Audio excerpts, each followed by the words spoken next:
estudante, professor Leonan Rodrigues de História, aqui no canal, na plataforma Gonçalves Dias, com o cursinho preparatório para o Enem e para também o PAS da UEMA. Esse é um projeto do Governo do Estado do Maranhão através da Secretaria de Estado de Educação. Foque nos seus estudos, aproveite essas oportunidades, não deixe de assistir os vídeos de todos os componentes que estão dispostos aqui no canal. É importante que você sempre revisite, sempre anote, faça, claro, a sua agenda ali de estudos, o seu tempo que você tira para você, assistindo aqui também os vídeos que são disponibilizados para vocês. Não esquecendo que na descrição desse vídeo você encontra um link com todos os materiais para subsidiar também os seus estudos. Então vamos focar que vai dar certo, você vai chegar ao seu objetivo, tá ok? Então, papel e caneta na mão e vamos aqui para a nossa aula. Bom, estamos trabalhando então as questões sociais da globalização. E aí, professor, essa questão Enem 2012, mulheres quebradeiras de coco, o que tem a ver, quebradeiras de coco, babaçu, com o processo de globalização? Ou as questões sociais da globalização.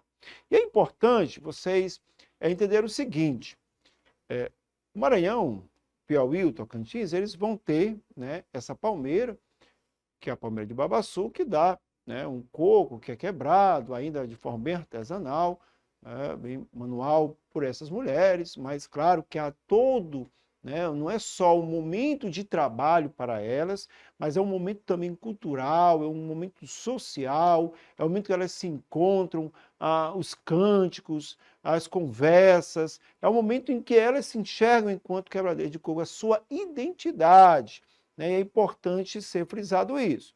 Mas o que é que acontece, gente? Com a modernização dos processos agrícolas, ou a modernização da agricultura, embora o Brasil entrou nessa modernização de forma equivocada, e o Maranhão principalmente, porque não entendeu que seria a produção, por exemplo, de alimentos, aquilo que você e eu comemos todos os dias na nossa mesa, mas endireitou-se por outros caminhos, isso, claro, gente, pontuado a partir lá de 1850 com a Lei de Terras, que vai tirar o direito à terra de muitos para dar para poucos. Então há uma concentração fundiária muito grande. E com esse processo de globalização, claro, você tem a intensificação desse latifundiário, a intensificação das grilagens de terra, mas principalmente da produção, por exemplo, de carne bovina para ser exportada para a China e para outros países. Então é muito mais fácil eu, enquanto esse sujeito, que tem essa posse, tem esse latifúndio de derrubar todas as palmeiras, vamos meter cerca e meter pasto para que gado possa comer e a minha exportação seja de fato desse gado, a exportação daquele fazendeiro. Então, não me importa muito se aquelas mulheres elas vão deixar de quebrar o coco, que é uma fonte também, claro, de renda, de complementação de renda para elas, de renda também, mas ele não vai pensar que aspectos culturais, sociais, não. Por isso que são questões sociais da globalização. Mas bora ler aqui a questão. Enem 2012, as mulheres quebradeiras de coco, babaçu, dos estados do Maranhão, Piauí, Pará e Tocantins, na sua grande maioria, vivem numa situação de exclusão e subalternidade. O termo quebradeira de coco assume o caráter de identidade coletiva na medida em que as mulheres que sobrevivem dessa atividade e reconhecem a sua posição e condição desvalorizada. Então o texto já traz alguns elementos e pistas para que você já possa compreender que essas mulheres têm uma identidade coletiva de serem quebradeiras de coco no caso do nosso Maranhão, babaçu, E o que acontece? Também identificam a desvalorização dessa atividade, do produto, que é a amêndoa do coco, que é retirada e que não é, claro, facilitada. Existe até os acidentes ali, porque é um machado muito bem afiado, mas que isso não é de fato valorizado. Então elas já compreendem a situação em que elas estão. né? E principalmente quando diz a situação de exclusão e subalternidade. Vamos lá continuar com a questão. Pela lógica da dominação, se organizam em movimentos de resistência e de luta pela conquista da terra, pela libertação dos babaçoais e pela autonomia do processo produtivo. Passam a atribuir significados ao seu trabalho e às suas experiências, tendo como principal referência sua condição preexistente de acesso e uso dos recursos naturais.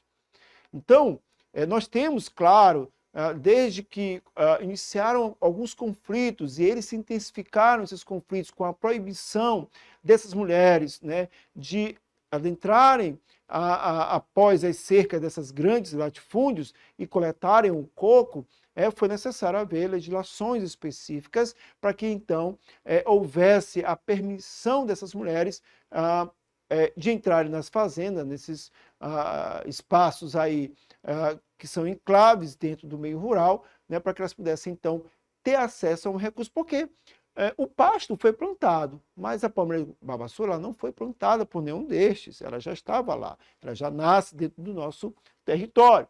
Então, essas mulheres tiveram que fazer esse movimento de resistência, de luta. E o que vai acontecer, não só aqui no Maranhão, como está exemplificado aqui na questão, mas também em outros lugares do mundo, essa resistência contra essa dominação e a expulsão e a exclusão de várias pessoas. Claro, com o capital vem chegando, ele vai retirando elas também, desterrando elas do seu espaço originário, do seu espaço, né, de sobrevivência. E é o caso daqui. Então, eles precisavam lutar para que elas pudessem ter a libertação dos babaçoais e a autonomia do processo produtivo. Né? Então, isso aqui é um texto da Rocha, a luta das mulheres cavadeiras de coco babaçu, né, pela libertação do coco preso, né, e da posse da terra. Vamos lá continuar na questão. A organização, olha aí, né, a organização do movimento das quebradeiras de coco babaçu é resultante da... Então, olha só. O comando aqui é para que você leu todo aquele texto anteriormente, mas o comando aqui é que a organização do movimento das quebradeiras de coco babaçu, ela é resultante. Esse movimento é resultante de quê? Vamos lá, letra A. Constante violência nos babaçoais, na confluência de terras maranhenses, piauienses, paraenses e tocantinenses, região com elevado índice de homicídios. A letra B. A falta de identidade coletiva das trabalhadoras migrantes das cidades e com pouco vínculo histórico com as áreas rurais do interior do Tocantins, Pará, Maranhão e Piauí. Olha, essa alternativa, gente, vocês já podem até, claro, de pronto eliminar, porque fala de falta de identidade. Nós não lemos isso no enunciado, nós lemos que elas têm uma identidade coletiva enquanto quebradeiras de coco babaçu. Então, você já pode eliminar essa letra B aqui. A letra C. Escassez de água nas regiões de veredas, ambientes naturais dos babaçus, causada pela construção de açudes particulares e pedido amplo acesso público aos recursos hídricos. Bom, não está se falando também sobre isso. A letra D, progressiva devastação das matas dos cocais em função do avanço da sojicultura nos chapadões do meio norte brasileiro. A letra E, a dificuldade imposta pelos fazendeiros e poceiros no acesso aos babaçoais, localizados no interior de suas propriedades. Professor, mas a letra D me parece um pouco, né? Bom, a gente tem que pensar um pouquinho aonde estão localizadas, né, a agricultura da soja, nesses estados que nós acabamos de ler. E onde que estão localizadas também essa margem de transição, que você vai ter, de fato, aí os babaçoais. Aí é um conteúdo aí da geografia que vocês com certeza já têm tido aí nos vídeos aqui da plataforma. Bom, então, gente, a resposta aqui dessa questão do movimento é a letra E. A dificuldade imposta pelos fazendeiros e poceiros no acesso aos babaçoais localizados no exterior de suas propriedades. Então, esse é o ponto de luta, é o ponto de embate que as quebradeiras de coco babaçu dessas regiões citadas na questão trazem para esse movimento, e um movimento de, claro, de ter o acesso, né? E isso, claro, não é simplesmente porque são bonzinhos, não, porque isso foi por lei instituído e elas então tiveram o acesso aos babaçoais para que elas pudessem, então, desenvolver a sua atividade produtiva, mas, além disso, desenvolver também a questão da sua da sua cultura, né, daquilo que elas aprendem de gerações em gerações e vão, então, passando também para as outras gerações. Bom, vamos para mais uma questão relacionada às questões sociais da globalização. Aqui é Enem 2015. Diante das ameaças surgidas com a engenharia genética de alimentos, vários grupos da sociedade civil conceberam o chamado princípio da precaução. O fundamento desse princípio é: quando uma tecnologia ou produto comporta alguma ameaça à saúde ou ao ambiente, ainda que não se possa avaliar a natureza precisa ou a magnitude do dano que venha a ser causado por eles, deve-se evitá-los ou deixá-los de quarentena para maiores estudos e avaliações antes de sua liberação. Nicolau Shevchenko, A Corrida para o Século XXI. Bom, a globalização trouxe também, né, a tecnologia a partir da manipulação dos alimentos. A ideia era que houvesse a maior produtividade em um espaço menor de terra para se plantar, mas principalmente modificá-lo geneticamente para que ele pudesse durar mais, para que ele pudesse, né, ter uma aparência mais atrativa, até porque alguns mercados exigem disso, principalmente vários produtos tropicais, como nós temos aqui também no Brasil. Então, assustou o mundo de uma certa maneira a produção de vários alimentos, né, que não da forma mais tradicional que se tinha até então, mas a partir, claro, do incremento, né, aí de venenos, de agrotóxicos, né, no caso, de outros fertilizantes, mas principalmente de modificação genética daquele tomate, daquela batata, daquele milho, etc. e tal. Então, a população, a sociedade civil organizada, iniciou um processo, uma campanha, via, claro, as assembleias, né? Ou então, no caso aqui do Brasil, ao Congresso Nacional, aos políticos, né? Na tentativa de barrar esse processo. E por isso que a questão já traz, né, o princípio da precaução, que era exatamente, não se sabe se vai fazer mal para a saúde humana ou para o ambiente, então vamos esperar um tempo, ou não vamos utilizar essa tecnologia. Então é importante, né, que é um dos efeitos danosos que a globalização traz, né, para os nossos dias. Essa intensificação da agricultura, da mecanização, da própria produção agrícola, que faz com que a gente possa ter, né, essas restrições. Mas vamos lá. O texto, olha só, gente, o texto expõe uma tendência representativa do pensamento social contemporâneo, na qual o desenvolvimento de mecanismos de acautelamento ou administração de riscos que tem como objetivo priorizar os interesses econômicos em relação aos seres humanos e à natureza. Gente, é uma alternativa que você já elimina, porque não é isso que o texto, lembrem aqui do comando da questão, o texto não diz isso, né? A letra B, negar a perspectiva científica e as suas conquistas por causa de riscos ecológicos, também não traz isso o texto. O comando diz, olha, para você olhar o texto, e o texto também não traz essa questão dos riscos, mas sim traz a questão não da ciência propriamente, mas dos riscos que aquela modificação pode trazer. A letra C, instituir o diálogo público sobre as mudanças tecnológicas e suas consequências. Bom, parece-nos bem atrativo. A letra T, combater a introdução de tecnologias para travar o curso das mudanças sociais. Bom, isso também é um texto que não fica muito claro em relação a isso. A letra E, romper o equilíbrio entre benefícios e riscos, né, do avanço tecnológico e científico. Então, a resposta certa é a letra C. É o diálogo, sim, público sobre as mudanças tecnológicas e suas consequências. A ideia aqui, né, dessa precaução é exatamente fazer com que a ciência ela possa avançar, mas ela precisa comprovar que não vai ter danos para o meio ambiente, ou para o ambiente, na verdade, e também para a saúde humana. Ok? Então, esses são os efeitos, né, que nós observamos a partir, claro, de uma análise sobre esse processo de globalização. Tem um texto de um autor chamado Milton Santos, por uma outra globalização, que ele verifica exatamente isso, né? Então, se você ainda não fez uma leitura desse texto, é bom ler até mesmo, quem sabe, para ajudar aí no processo de elaboração da sua redação. Vamos então para Próxima questão. E aí, guerras e terrorismo, né?